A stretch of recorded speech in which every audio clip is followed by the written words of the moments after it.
We understand the President's going to have a press conference this afternoon to talk about Obamacare sign-ups. We don't know, of course, exactly what they've signed up for. We don't know how many have paid. What we do know is that all across the country, our constituents are having an unpleasant interaction with Obamacare, whether they can sign up for a policy or not. What they're discovering is, of course, higher premiums, higher deductibles. Many of them are losing their jobs, and so it is really a catastrophe for the country, both for the health care providers and the consumers. Senator Tim Scott is focused on a particular part of the law that we found particularly egregious, and I want to call on Senator Scott now to talk about that. Thank you, Senator McConnell. There are a couple of amendments that we'll offer this week that focuses on our ability to restore the 40-hour work week, as well as to focus on the Skills Act, which was passed in the House, and then we'll present it again in the Senate as an amendment.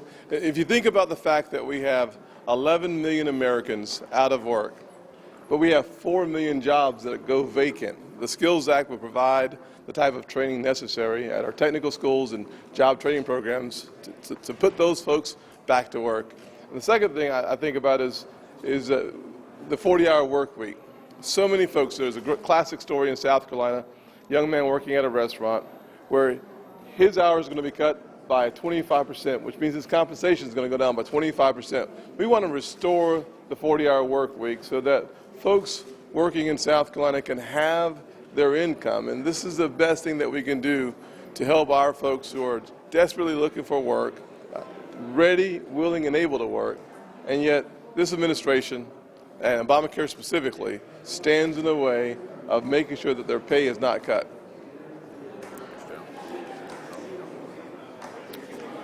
Well, we're told the Majority Leader will turn to something they call the Paycheck Fairness Act next week, but I have some questions that I would like to pose to the Majority Leader. In 2009, President Obama signed into law the Lilly Ledbetter Fair Pay Act.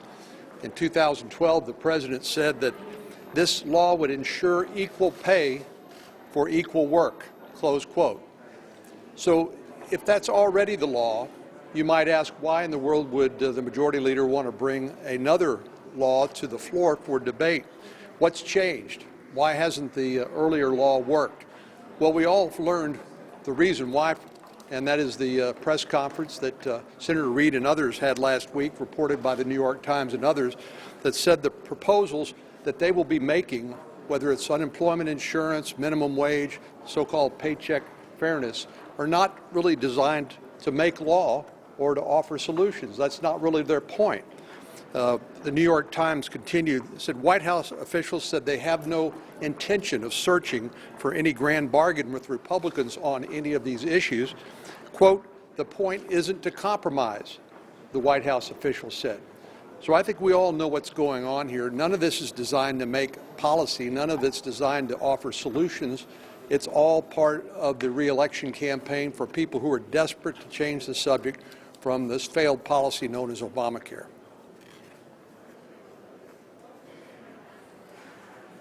This week we're debating the 13th now extension of unemployment insurance benefits, and it seems like the Democrats are intent on perpetually treating the symptom without addressing the underlying cause of high unemployment. We've got a sluggish economy. It's growing at a very slow rate. People have been unemployed for over 6 months. Almost 4 million Americans have been unemployed for more than 6 months. And instead of actually fixing the problem, we continue to try and treat the symptom. And we have a lot of amendments on our side. My colleagues, you just heard Tim Scott talk about a few of those. Many of us have amendments that we'd love to get voted on in this debate, and I hope that Senator Reid will make that possible. I've got an amendment that I'd love to have an opportunity to vote on, which is one of the components of that is that it would allow people who've been unemployed for more than 6 months to get access to low-interest loans up to $10,000 to relocate to areas where there is lower unemployment, cities and states across the country. And we've got many of those where people are looking for jobs, my state of South Dakota being one of those. It would provide a temporary 6-month payroll tax holiday for the employer to make it less expensive to hire workers and exempt employers from the employer mandate under Obamacare. So that saves them cost of hiring as well when it comes to the penalty under Obamacare and the employer mandate. And finally, it consolidates 35 of the 50 federal workforce training programs into one and gives the control back to the states so that we can have a better way of ensuring that workers are prepared and equipped for the jobs that are available in individual states instead of having a one-size-fits-all solution coming out of Washington, D.C. But that's just one of many. My amendment is just one of many amendments that's out there. Republicans have good ideas that we think actually address the fundamental problem, and that is that we've got people who have been unemployed for way too long, an economy that's growing at less than 2%. We need to get growing up to the 3 to 4% range, and we'll get more Americans back to work. So I hope that Senator Reid will work with us in this debate, not just to treat the symptom, but to start addressing the fundamental problem. And there are some simple policies to help Americans get back to work. I mean, that's what I hear at home. People are looking for ways to allow the jobs to be created in the private sector. There are things that we can do to make that easier to get Americans back to work. We're looking for permanent jobs. Senator Murkowski and Hoeven and I have introduced legislation which will put many folks back to work immediately. This is going as an amendment to the bill on the floor, and I hope we have votes on that. The key is it approves the Keystone XL pipeline and immediately also approves our ability to export liquefied natural gas to our NATO allies and to the Ukraine. Not only will that help with jobs and income in America, it will also help us undermine what Vladimir Putin is doing from the standpoint of Russia with the Ukraine. What we know is that the gas giant of Russia has announced they're going to jack up the prices up to 40% higher in the Ukraine. That's more money into Russia, more pain in the Ukraine, and we have a great opportunity to have jobs in America and help undermine what Vladimir Putin is doing in Russia. Well, as you hear, many of our amendments, and I'd like you to look at the amendments as they're filed, deal with how you get people back to work instead of how much longer you can keep people on unemployment. One amendment that I'm going to file that's passed the House, the Hire More Heroes Act. One of the unintended consequences, I assume unintended consequences, of the President's health care bill is small employers don't want to have more than 50 employees. The Hire More Heroes Act would allow people to hire people who are already covered by TRICARE or VA, and those individuals don't count toward the 50 employee cap. That is the difference in whether you're covered by this law that people don't want to be covered by as the job creator or not. Also, carbon tax amendment that would prohibit the ability to have a carbon tax. The 40 million American families that make less than $30,000 already pay about almost 20% of their monthly, weekly income to the utility bill. Let's not let that bill get bigger. Let's look for ways to get that bill smaller.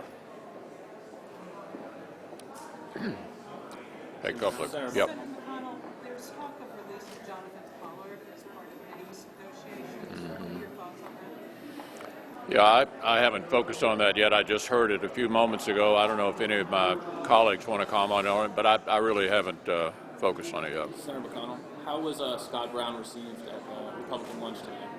Well, we'd love to have Scott back. We're happy that he's running for the Senate. He's an old friend of ours, and no one's election victory was more a symbol of public objection to Obamacare like Scott Brown's special election in January of 2010. So an appropriate candidate in a year in which Obamacare is likely to be the biggest issue in the fall election. Senator McConnell,